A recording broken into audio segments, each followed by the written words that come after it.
The day I arrived in Melbourne, the adventure still seemed full of promise. The capital of Victoria is reputed to be one of the best cities in the world to live in. I had a rendezvous in Chinatown with my future instructor, Rob Torelli, a local celebrity. Rob is 7 times Australian freediving spearfishing champion. However, when he's not training, Rob spends his time fishing abalones, a kind of sea snail, a seafood that is both scarce and expensive.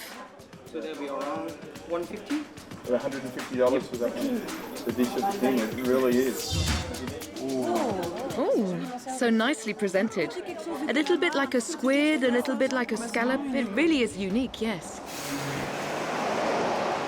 We're headed for Port Fairy, 150 miles west of Melbourne, where Rob's boat is anchored. The champion agreed to teach me the basics of his profession and to let me train with him and discover the ocean beds. This was the real purpose of my trip, to explore one of the world's most unique ocean beds, situated where the Indian and Pacific Oceans meet. But when I met Rob, I quickly understood just what I was letting myself in for. This weight belt's specifically designed to help me protect it from the sharks, because the weight is there protecting my vital organs around my chest. Okay. It's captivating. Just put that in here. Now, if the shark does bite me, his teeth's going to go in. Feel this? Oh, yes, I've hurt myself. He's not going to get through there, you know? Okay. He'll still maybe get here, yes, but he'll bite, and they like soft things, like a seal, or, you know, they don't like the lead. Okay. So okay, there, like that. No. No. Stop. Okay, but I think that you should learn a few words of French, because if I'm in danger, you know, with the I think I will say au secours in French. And what does that mean? Help. I think I'll know. If you need help, I will know. I'll just come forward a little bit, okay? I travelled nearly 10,000 miles to dive with one of the best divers in the world, so I wasn't going to give up now. But firstly, I learned that abalone fishing is strictly controlled. Part of my conditions is I have to ring the fisheries and let them know I'm diving today, okay? Okay, now, so right now? Yeah, I've got to ring them. Okay, ça rigole pas. G'day, Bill. It's Rob Torelli here. How are you? I'm just reporting in. We're going to head out to Lady Julia Percy Island today, fishing for abalone on my boat, Regio Y7Z.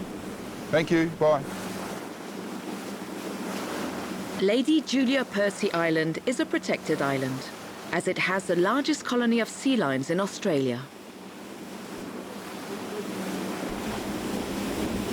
Before I start work, when I come to the island each day, I like to just have a little drive along and just get a feel for the place. Okay. If all the seals are in the water and happy, then I am happy. Okay. If the seals are on the rocks, then I wonder. Okay. I came to Australia to learn to fish for one of the world's most expensive seafoods. And in the end, I find myself being potential bait for sharks, including the great white. And moreover, the seafood in question is ugly, really ugly. You know, whilst they're young, their parents are quite protective of them. So if you may have an encounter with a really big bull seal. The big male is called the bull seal. Okay. They like to show you, if you're getting too close to the young ones, they'll come in and bark at you. It could be over 2 meters long and 200 kilograms. Okay. Like there's a big one up the top here now. King of the castle. So Sabine, yes. You're not taking abalone equipment, you're just observation at the moment, is that right? Of course. Yeah. Because it's a commercial fishing and I have only my recreational license, so I'm not allowed to help you. The fisheries have been good to give us permission to have a film crew to come down and observe me at work, but strictly you're not to take any abalone, okay? That's just my job.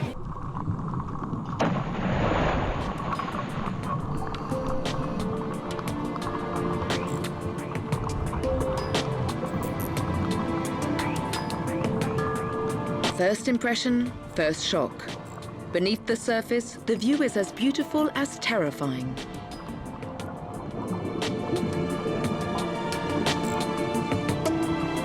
Surprisingly agile, despite of his size, Rob has disappeared into the thick of a forest of kelp. I've stayed behind, not knowing whether the sea lions want to play or just keep me away from their young.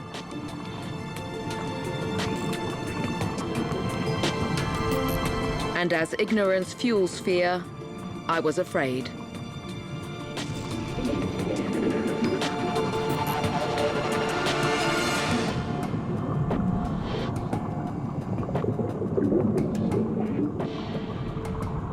I finally spotted Rob's lifeline, the long pipe that supplies air from the surface and allows him to work for several hours without stopping. Alone at the bottom, unlike the world of conventional diving. Back on the boat, it's the first thing that I say to him. What a crazy job! It's mad! From the security angle, I can't understand how we can see the sharks coming. Well, as I said, Sabine, when I'm head down, working, I feel okay because the shark won't come into the grass and into the rocks to eat me. But when I'm coming up, it's a little bit different story. That's when we must be on alert. But I do feel comfortable working in here, and when the seals are around, it's good. We do dive alone. Occasionally we'll dive two licensed divers, but to have someone, a stranger or someone like a friend come along like you, it is strictly forbidden. So when we're doing... Why is it forbidden? It's to do with the control. It's one license, one diver. They don't want other people helping. The fishery's like black or white. Okay. If there's a second diver in the water, is he helping catch the fish? Is he there? So if you want to be an abalone diver, you must dive solo. You must get used to diving by yourself. I have neither Rob's strength nor his lung power, so I surfaced before him. A very unpleasant moment. Alone with the fear of being caught in open water by one or more sharks. I was eager to return to Nob, the boat's pilot.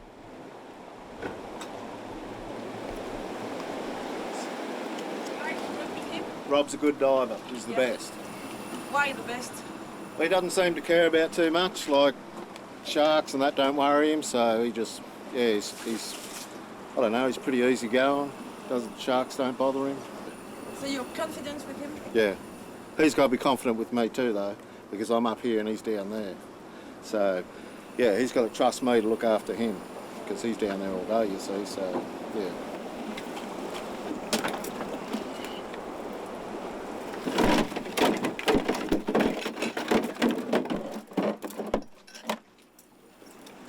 I still insist that it's not very appetizing. So here they are, what are known as sea ears, with their pretty shell riddled with small holes. They're called sea ears because their shape is a bit like an ear. The fishing license imposes minimum sizes and harvest quotas. On that day, Rob was allowed to collect 176 pounds, and not a pound more, to preserve the stocks, but not one less either. The license costs a fortune, although the employer should recover his investment. You have them all the 80 kilos? No, not yet. More work. You know, you must be prepared to work hard, because we get small windows of opportunity with the weather, and then you get 4 or 5 days in a row, you're doing, you know, 10, 12-hour days, long days on the boat. It's hard work, but it's good work. I love it. You love it. He loves it. He loves the job. Well, it's probably all been work, but maybe not so much up that way. We'll give it a try.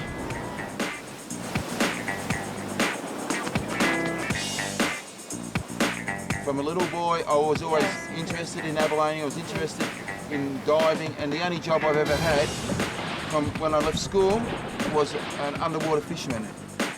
On the windy coast, those most exposed to ocean waves, Rob has no competition. Here the abalones are abundant, and he's completed his harvest in less than an hour. Back on dry land, the cargo is checked again. Measured twice, underwater and on the boat, the abalones are carefully weighed in the truck that takes them to the packing plant. It has to be all very precise. Yeah, very all precise. The information, all the data, everything. Zero tolerance, it has to be 100% right to the gram. They want it like, has to be spot on. No question of neglecting the Australian Maritime Safety Authority telephone recording report. The slightest mistake and Rob would lose his job.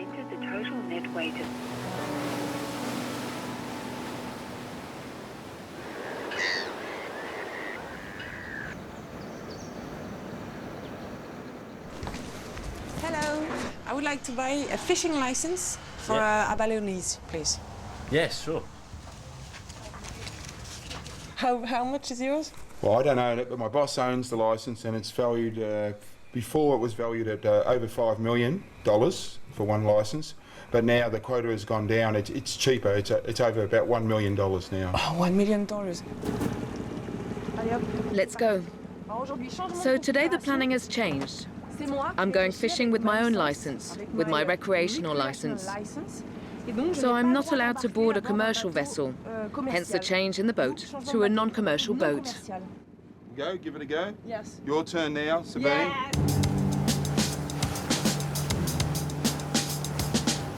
And can I stay very close to you? You can, for sure. But you've got nothing too much to worry about. The visibility looks okay. So we'll be diving 10 to 15 metres of water. It is open water, but we'll stay side by side, and I will hopefully point the abalone out to you, because the green lip, they look like little rocks on the bottom, and you can swim over them. Even as an experienced ab diver, I swim over them sometimes, and then I go back the other way. And how did I not see this? You go first or I go first? You go first. You're in a good position.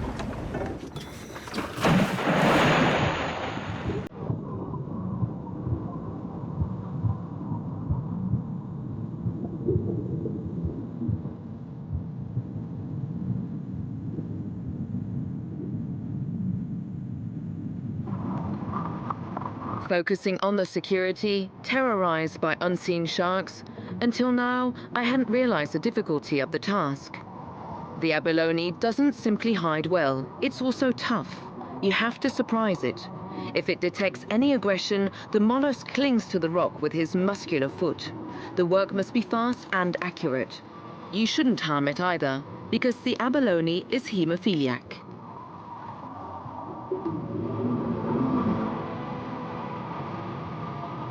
My fishing license allows me to collect 5 abalones per day. Black lips and green lips, the two most sought-after varieties worldwide. I never imagined successfully distinguishing between them underwater. However, my catch mustn't include more than 2 green lips, the most renowned variety for its taste. The size limit for both is 130. In this area, they both have to be 130 mil. But it's very, very important not to take any undersize, and if they are undersized, that can happen. Put them back on the rock. Finally, it is absolutely forbidden to sell my catch. All these measures are intended to allow stocks to recover from the overfishing of the 70s and 80s. In Australia, the resource is also threatened by a deadly virus that appeared in 2006. It is for these reasons that the fishing quotas have been revised downwards.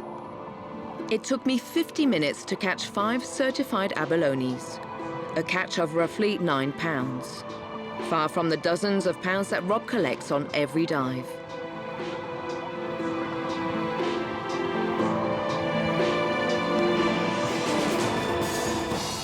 Rob urged me to check the size of my catches both underwater and on the boat, with all good reason. Hello, how are you going today? Hello. Hello, my name's Cameron, Billy and Emily. Hi. We're with, Hi. we're with Sabine. Fisheries. Nice to meet you. Nice to meet you. Yeah. Nice to meet you. We're just doing some recreational abalone inspections today. So first things first, we'd like to check your catch. Okay. We'll check your catch for sizes today. Here? Yeah, here's fine. That's Yep, no fine. problem at all. Thank you. Alright, so these got to be 13 centimetres, 130 mil. No worries at all. The next thing we'll ask you about is the recreational fishing licence. Do you have a licence? Ah, right. Very good. You make a lot of control like this one? Yeah, look, we're pretty strict on the abalone around here. Yeah. It's we're, zero tolerance. Yeah, well, I've zero heard. tolerance. Yes. Yeah. Poaching, is it an important phenomenon? Yeah, Or- look, there's a bit of poaching goes on. Yeah, they're a pretty high valuable species. So with any high value species, there's a bit of illegal activity involved with it, I suppose. So yeah. Thank you. You're welcome. Have a good day. You too. Thanks for that. The last test to face up to, Rob always believed that my initiation would be incomplete as long as I still had a phobia of sharks. For the divers, yes. To convince me that you can survive an unpleasant first encounter, he introduced me to former diver Bob Usher with his 40-year career. Or maybe I can learn from you what I have to do if I see one. Yep. Well, I was coming to the surface. I was in about 60 foot of water, and in about 30 foot up. Ouais. This big white comes straight at me. Yes. And I put the bag of abs in front of me like that, and he took the bag, and as he turned, he whacked me with his tail and set me about 30 foot through the water, and I went straight back to the bottom, found a cave, curled up in the cave, and the big bug come straight back in again and watched me for about half an hour. And I said, please, compressor, don't stop. Half an hour? Yeah, he's sitting there just watching me. He's toughed it out. 40 years in an industry like that, you're going to see sharks. That's the thing. That's right. We do see sharks, but it's not a real regular occurrence. We see a lot of 7-gill sharks, but the white shark is not a regular occurrence. It's an occupational hazard. You have to expect one day you are going to encounter them. Yeah. Back to Lady Julia Percy Island, where sharks have been reported. I cannot continue on my way without having discovering all the aspects of Rob's job. I'm here to fight against my fear of sharks. Okay. Well, you've got a good scene here because the water's clear and you should feel comfortable. You've got some experienced divers with you, and if we see a shark, you'll enjoy it. It'll be great fun. The dangerous, vulnerable time is when we're in the middle of the water and there's no protection for us. So we need to just, be careful and conscious of that. If we do see the white shark, hug the bottom, stay low like a stingray, and then we'll work our way up the cliff and we'll get out.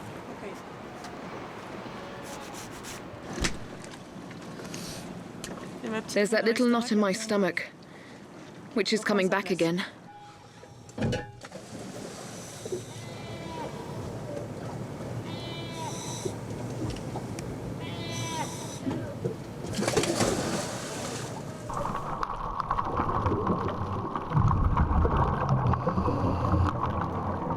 Strangely enough, perhaps due to the sunlight on the ocean bed, I have less fear than on previous dives. And no time to think, we are greeted by stingrays.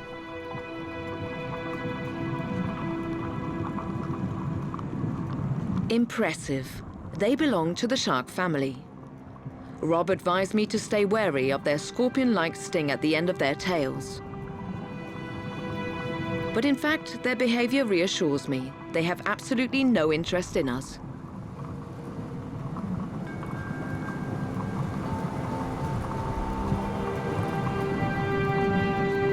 At this point, I say to myself that I just have to concentrate and follow all Rob's instructions.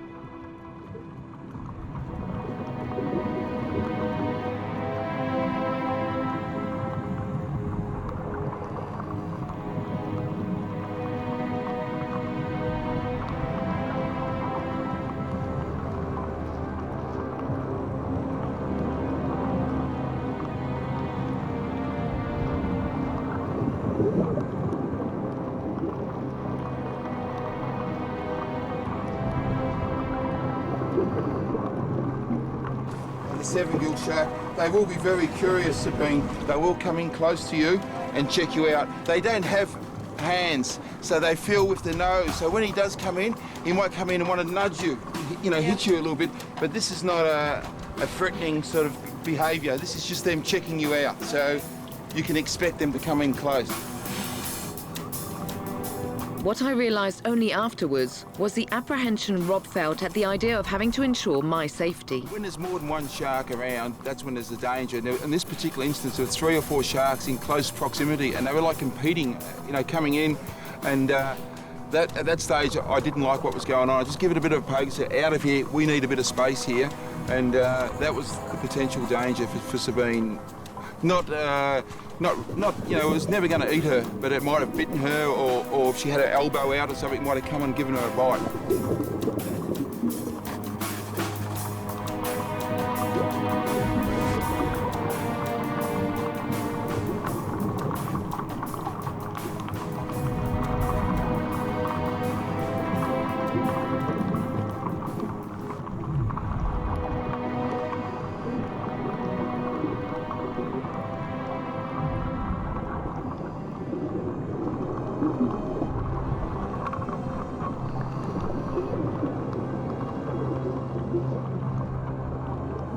That one time there when the shark came in, it was moving differently than the other times. It was faster, and I thought, I just don't like the look of this one. I poked it with the spear gun to get it away, and it came around the back of Sabine's head and near the tank valve and started biting at it. She didn't realise what was happening. So that was the closest she had of being maybe bitten. I just found a blow behind the head. Rob had warned me, and so I wasn't worried. Nevertheless, I still found the situation tense. In front of me, the film crew was faced with two sharks attracted by the camera. These animals have a sixth sense thanks to the Lorenzini organ, which enables them to detect electromagnetic waves. But I trusted Rob and felt very calm. When I saw Sabine doing a little dance underwater, I think she was just on a high, you know. You get like that when you see the sharks and you're out in the open water and all the big sharks coming around, you're on a natural high. If you want to be an abalone diver in my area, you must fish Julia Percy. You can't say, I want to be an abalone diver, but I don't want to dive there. So I'm proud that she's overcame that fear and she has achieved what she set out to do. She's reached the goal. She knows what it's like to be an abalone diver.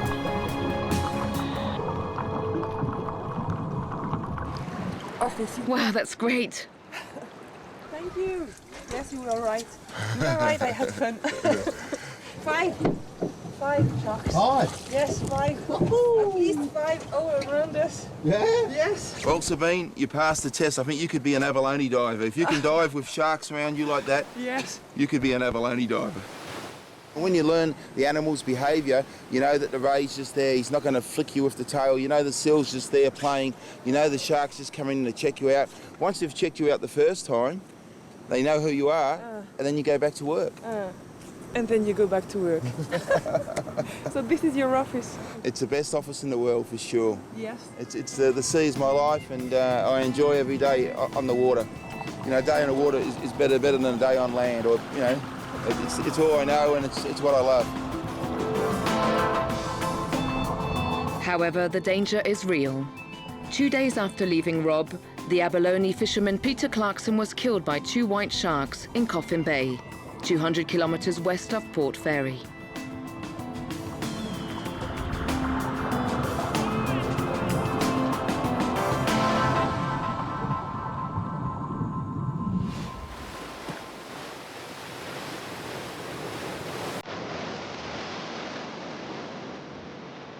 The southern winter was slowly setting in. Air and sea temperatures would soon fall. But no question of leaving Australia without a visit to Melbourne Bay to try and observe a phenomenon that is unique in the world. It's along the Great Ocean Road, renowned as one of the most beautiful in the world, that I began the second part of my trip to Australia. You're filming, right? Yes. The Australian wildlife is rich in species that live nowhere else on Earth. It's hard not to stop and enjoy the show.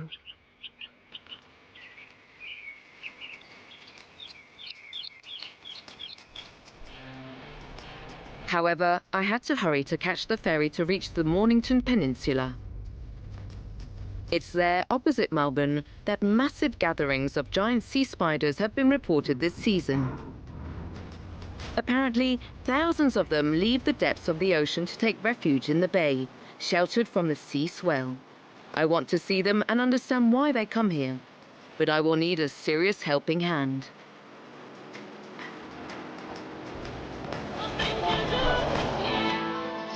Most of my information I got from a book about the phenomenon.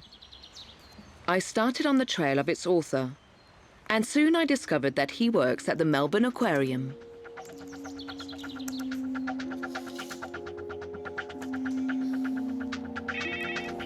Hello, John speaking.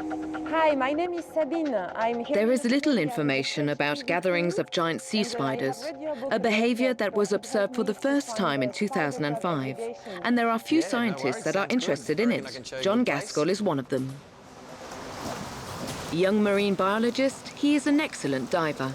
His mission, to capture specimens for aquarium collections, or on the contrary, to set them free to help preserve the species. Upon my arrival on the Mornington Peninsula, I have an appointment with him at Portsea Village Dock.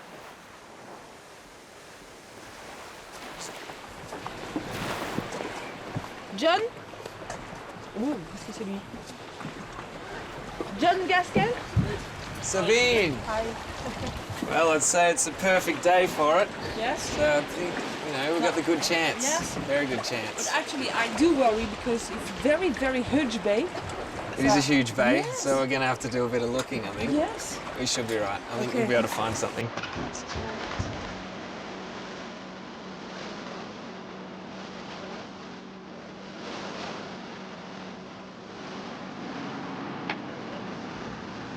All right, this is Blair Gowrie Marina. Yes. This is it, nice and calm.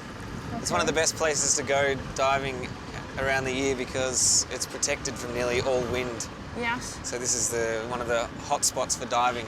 Okay. Lots of sponges and nudibranchs Okay, and under the the spider pier. crabs The should be spider crabs should be around. right here, Yes. I hope. So we're going to jump in here and have a look, I think. Okay, let's have a look.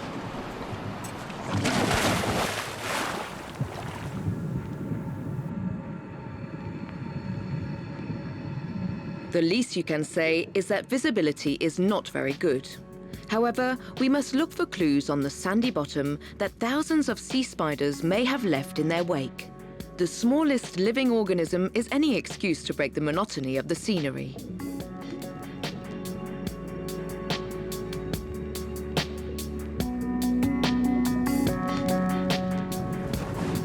May I ask you something? Yeah. How do they know, the spider crabs, that it's time to reach the meeting point? It's just one of those things. Most animals use temperature cues or the lunar cycle. So a lot of animals will, depending on the time of the year, they'll be able to tell from the full moon or where the moon rotates around the Earth as to where and what time to go places. With the crabs, it's probably temperature though. Okay. But how do they know where they have to go? That's, I don't know. No That's the idea. mystery. That's something that I always think about. Okay. No idea. They just, I guess it's instinctive. Yes. Do they Because know? they come from anywhere in the bay. Yeah, well, they live out of the bay. A lot of them And live out of the some out bay of and the they bay? come in. A lot of them live in the middle of the bay and they all come to the same area. And no one has We don't ever know proved why. that they can communicate Yeah. long distances, which Yeah. is very unlikely. After half a day underwater, only one isolated individual, but no sign of the gathering. Well, we're approaching our goal, right? Not yet, but we're getting near.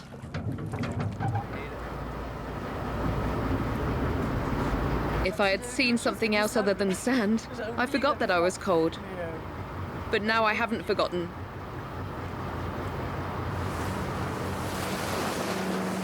John is embarrassed he had only one day for me. Before leaving, he confirmed to me that Mark Norman, another specialist that I had also contacted from Paris, should be able to help me. Well, good luck. Thank you. Sabine, we'll And- see you soon. Yes, and if I see something, I call you, okay? Yes, and I'll come down and have a look. Okay. Thanks. No worries. Good luck tomorrow. Be careful on the road, huh? Ah, thanks.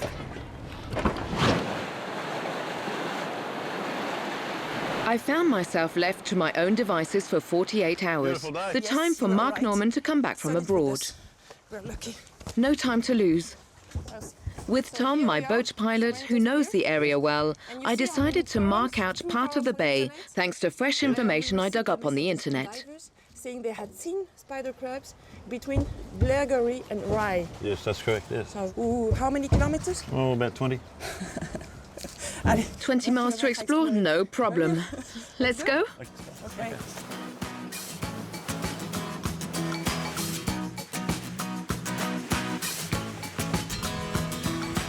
If the crabs are there, and they are very numerous, we should see a shape at the bottom, since it isn't very deep. So obviously it's a shape that may be confused with rocks or seaweed.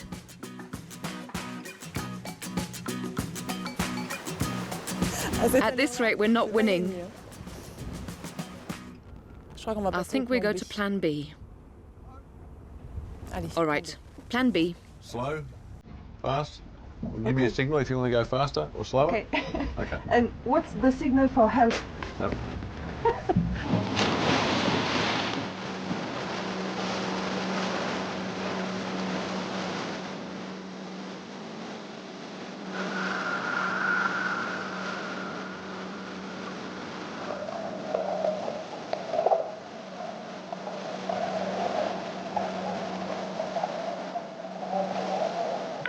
Several hours in the water, miles of exploration, but not a single spider crab shell in sight. Film crew looking for mass aggregation of giant spider crabs. Please call Sabine. Okay.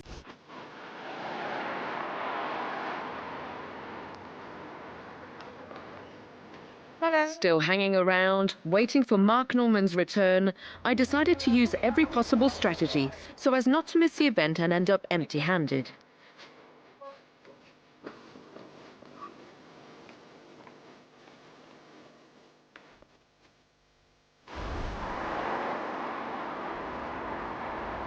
There we go. The Mornington Peninsula is a focal point for divers from Melbourne. No one here is surprised to come across frogmen walking in the middle of the street. Pulling out all the stops, I try my luck. I then melt into the masses. Towards the Rye Dock with a little luck. Who knows? Perhaps I'll find what I'm looking for.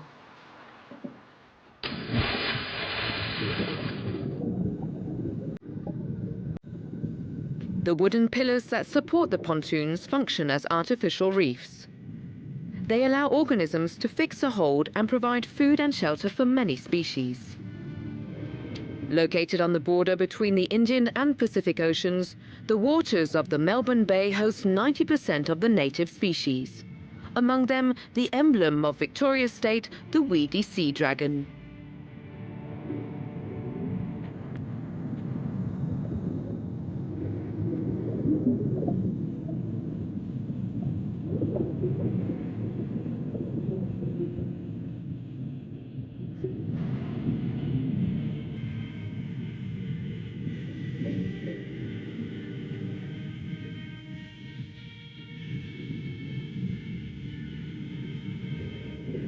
With the absence of spider crabs, I let myself be entertained by all these strange creatures. In particular, I'm attracted by the unusual dance of the small squids.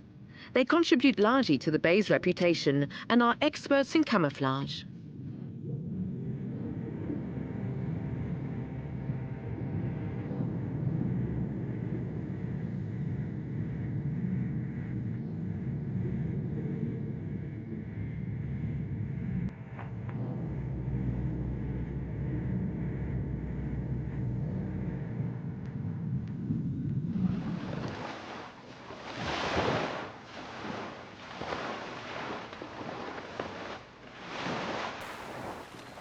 Definitely a beautiful dive, but still not a single trace of shellfish in sight. Excuse me, hello. May I ask you something, please?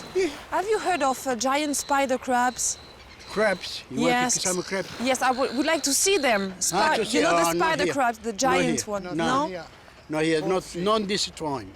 We're not to eat. Okay. We're not to eat that because there's nothing on. Not to eat? No. If you want to eat, you must go to. You got net. You put a net, a little bit chicken, Yes. and then you get some. Okay. Okay? Thank you. All right, not Have to a nice worry. day. Thank you. The locals are not very interested in the phenomenon. Their information is not very reliable. My only hope is Mark Norman. What a hassle, what a mess. I'm back. Glad I found your message. See you at my place tomorrow morning. Mark Norman. Mark is known for his many discoveries of species of cephalopod mollusks, but he is also one of the few researchers to study the great migration of sea spiders. Every autumn, he spends most of his time underwater filming the molting phenomenon. That precise moment when the crab sheds its exoskeleton so that it can grow bigger.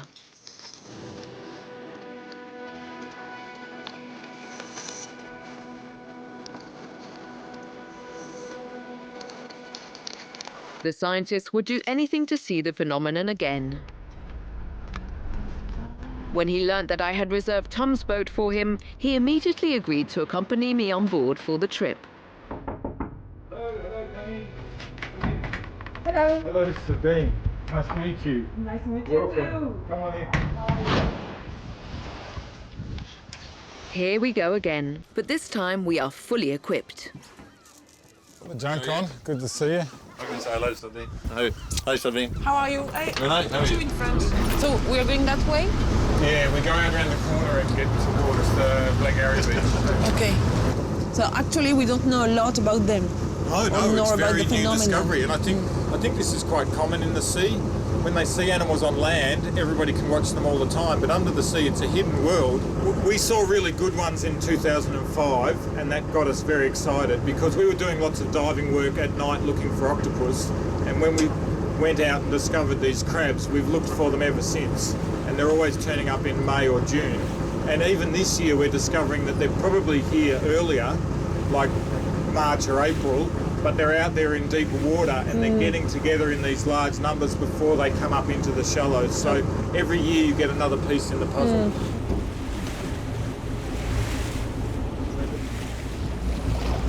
No, but it's strange, no?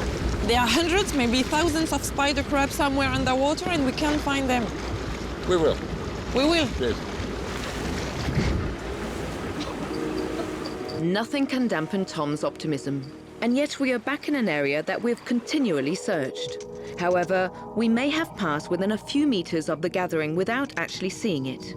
Underwater, distances take on a different magnitude. So Mark Norman uses a diver propulsion vehicle, which allows him to cover 4 times the distance that he does with diving fins.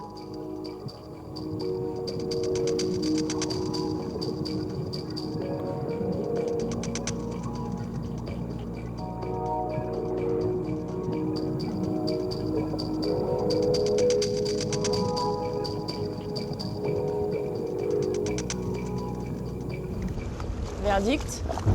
They've been here very recently. There's footmarks all over the sand here. Yeah, very recently. Everywhere you can see scratch marks of feet. So 2 divers each going, maybe one going that way and one going out, because I've gone in. Okay. And then see if they come across it. Okay. Well, I think we'll have to get the film crew involved.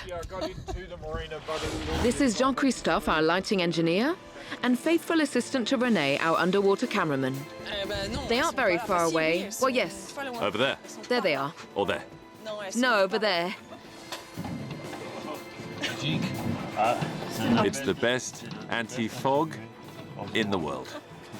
It will bring us luck. Thanks. Shouldn't you rinse it? Okay, this time I'll rinse it. This is for Renee. Mark has already put this strategy into practice. Divers linked by a 20-yard cord to avoid getting lost follow the shellfish trail together in a line. And this time, Mark was right. Traces left by sea spiders are clearly visible on the sand. Hundreds or even thousands have passed by here. And it is a straggler that confirms the fact that the others are probably not far away. And yes, they're here. I hold my breath on seeing them gradually appear. We've waited so long for this.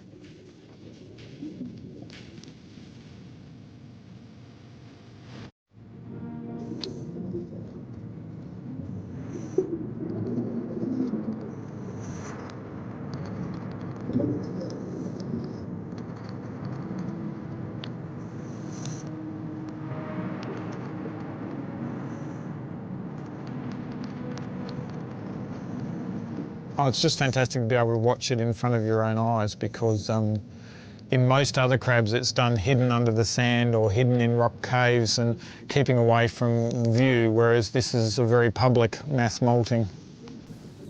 So as far as we know, it's a unique phenomenon. Yes. Yes. I don't know anywhere else in the world where you can go and see this happening in shallow waters in such an accessible place. There's a group in the Mediterranean Sea that probably do the same thing, but it's deeper water, so nobody's seen it, whereas we're lucky here. It's only 1 metre deep and we can see it.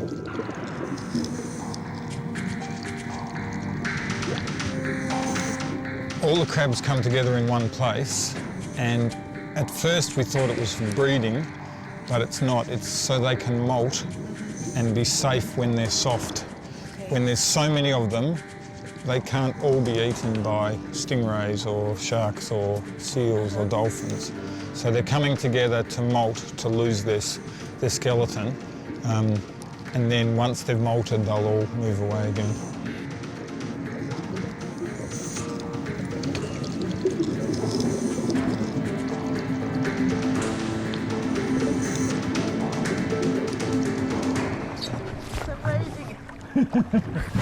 Good, hey? Yes, very good. In fact, it looks like an army of marching crabs that devours everything in its path.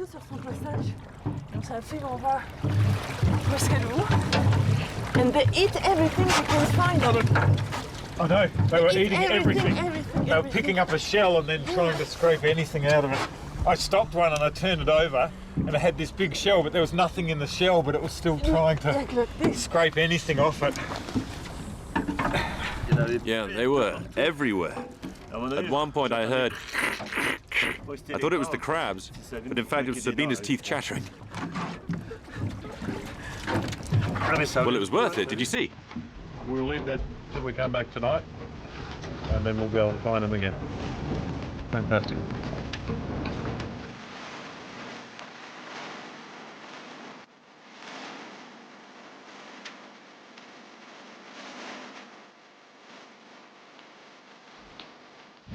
Coffee. I want to show you something. We've got some molting footage here. That's a moth I was following. Here we go.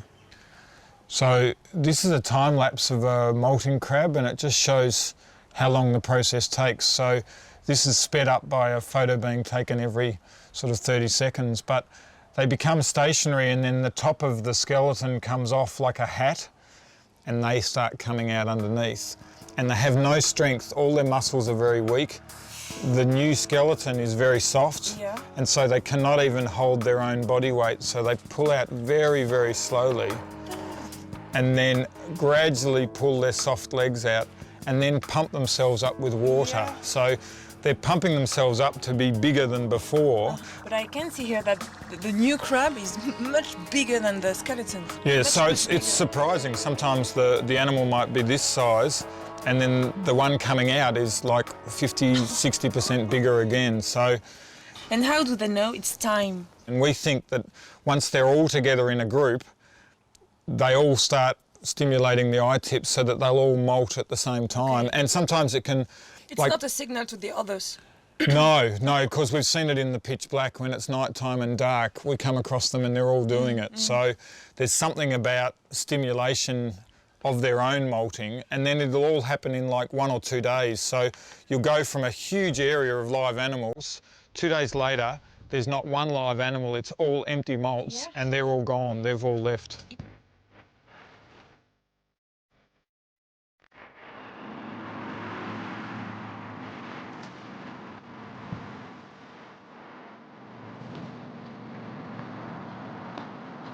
Great. We'll be able to go back, see if the group has grown, see how they behave at night. Mark will be able to take all the pictures he needs, and then we'll be able to cool off a little. Because it was a little hot down there.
It's phenomenal.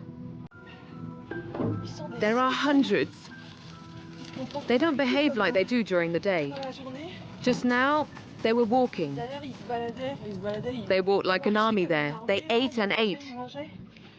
They were all piled up on each other. I don't know what they're doing.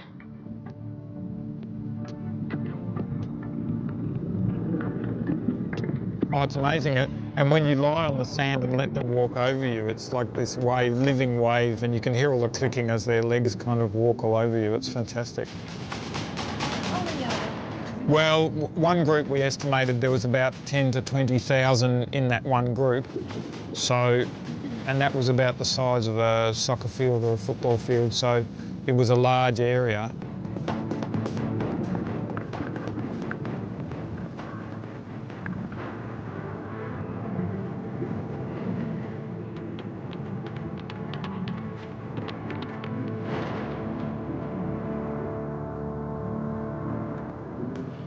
That's unbelievable. Mark, they are going to molt. But it's weird, isn't it? They just sit there going like this. Where is my eye? Where is it? Oh, my eye. Okay.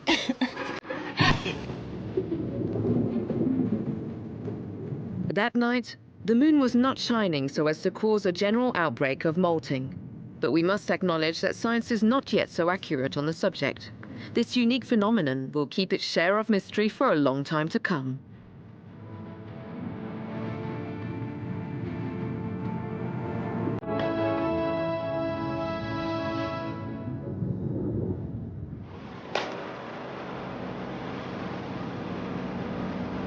It's the end of the trip. The waters of the Southern Ocean gave me what they had the most in terms of a sumptuous cocktail of images, emotions, and encounters, each one more incredible than the other. And yet I know I need to come back, to observe everything that chose not to reveal itself.